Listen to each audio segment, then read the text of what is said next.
welcome back again. Here in this short episode, we are going to connect with our newly created VM with remote desktop connection. So here on the screen, you can verify your public IP address in the networking portion, while a private IP address as well. Private IP address is basically used within the cloud connectivity, and the public IP address we generally use for the purpose of remote desktop connection. So from here, I just copy this address and open my remote desktop connection application,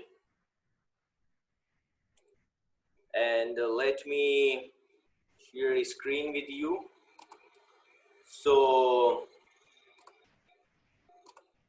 here you can see that I just type my same public IP address over here and click on the connect option. Now my username is S user, a super user, and I need to just type the password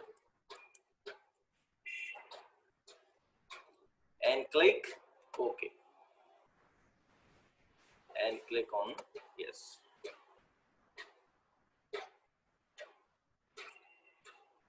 And as we done,